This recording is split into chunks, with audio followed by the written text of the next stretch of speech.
വിഷുവിന് ഒഴിച്ചു കൂടാൻ പറ്റാത്ത ഒന്നാണ് കണിക്കുന്ന പൂവ്. ആ പൂവിന്റെ ഉദ്ഭവത്തിനു പിന്നിൽ കൃഷ്ണനോട് ചേർക്കുന്ന ഒരു രസകരമായ കഥയുണ്ട്. ഞാൻ എൻ്റെ അമ്മയിൽ നിന്ന് കേട്ടതാണ്. നിങ്ങളിൽ പലരും ഈ കഥ കേട്ടുകാണും. എന്നിരുന്നാലും നമുക്കൊന്ന് കേട്ടു നോക്കാം. പണ്ട് ഒരു ഗ്രാമത്തിൽ ഉണ്ണി എന്നു പേരുള്ള ഒരു കുട്ടി ഉണ്ടായിരുന്നു. അവൻ വലിയ കൃഷ്ണഭക്തനാണ്.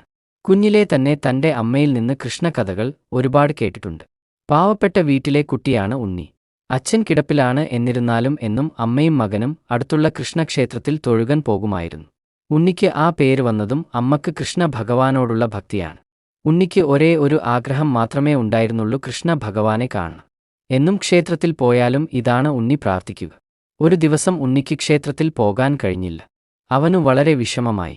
അവൻ വീട്ടുമുറ്റത്ത് വിഷമിച്ചു നിന്നപ്പോൾ ഉണ്ണി എന്നൊരു വിളികേട്ട് തിരിഞ്ഞു നോക്കിയപ്പോൾ ഉണ്ണിക്കണ്ണ് സാക്ഷാൽ കൃഷ്ണ ഭഗവാൻ. ആ മയിൽ പീലിയും ഓടക്കുഴലും ആ സൗന്ദര്യത്തിൽ ഉണ്ണിക്കുട്ടൻ ലയിച്ചു പോയി. ഇതാര, എൻ്റെ ഉണ്ണി കൃഷ്ണനാണോ? കൃഷ്ണ ഭഗവാൻ പറഞ്ഞു, അതെ. എന്റെ സംശയമുണ്ടോ? ഇല്ല, പക്ഷെ കൂട്ടുകാർ പറഞ്ഞല്ലോ ഉണ്ണികൃഷ്ണൻ ആരെയും മുൻപിൽ വരില്ലെന്ന്. കൃഷ്ണ ഭഗവാൻ പറഞ്ഞു, അവർ ചുമ്മാ പറയുന്നതാ. ആരാണോ എന്നെ ആത്മാർത്ഥമായി വിളിക്കുന്നത് അവരുടെ മുൻപിൽ ഞാൻ വന്നിരിക്കും. ആട്ടെ, ഉണ്ണിക്ക് എന്താ വേണ്ടത്? ഉണ്ണി പറഞ്ഞു, എനിക്കൊന്നും വേണ്ട. എന്നോടൊപ്പം ഇവിടെ നിൽക്കാമോ? അമ്മയ്ക്കും വളരെ സന്തോഷമാകും.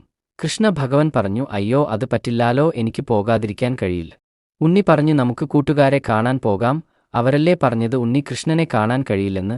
കൃഷ്ണ ഭഗവാൻ പറഞ്ഞു, എനിക്ക് നേരമായി പോകാൻ, സന്ധ്യയായി. ഈ അരഞ്ഞാണം വെച്ചുകൊള്ളൂ. ഇങ്ങനെ പറഞ്ഞു ഉണ്ണി കൃഷ്ണൻ അപ്രത്യക്ഷനായി. ഉണ്ണിക്കുട്ടന് വളരെ സന്തോഷമായി. അവൻ തന്റെ കൂട്ടുകാരടുത്തതെല്ലാം പോയി കൃഷ്ണ ഭഗവാൻ വന്ന കാര്യം പറഞ്ഞു അരഞ്ഞാണവും കാണിച്ചു കൊടുത്തു. ആരും അവനെ വിശ്വസിച്ചില്ല. ക്ഷേത്ര നട തുറന്നപ്പോൾ കൃഷ്ണ ഭഗവാന്റെ അരഞ്ഞാണം കാണാനില്ല. അപ്പോഴാണ് ഉണ്ണിക്കുട്ടന്റെ അടുത്ത് ഒരു അരഞ്ഞാണം കണ്ടതായും കൃഷ്ണഭഗവാനെ കണ്ടത് പറഞ്ഞെന്നു അവർ അറിയുന്നത്.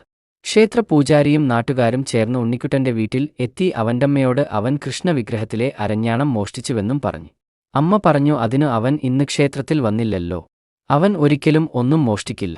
അപ്പോഴാണ് ഉണ്ണിക്കുട്ടൻ അരഞ്ഞാണവും കൊണ്ട് സന്തോഷത്തോടെ അമ്മയെ കാണിക്കാൻ കൊണ്ടുവന്നത്. അമ്മ അവന്റെ കയ്യിൽ അരഞ്ഞാണം കണ്ടതും അവനെ അടിക്കാൻ തുടങ്ങി. നീ മോഷ്ടിക്കാനും തുടങ്ങിയല്ലേ? ഉണ്ണി പറഞ്ഞു, ഇല്ലമ്മേ.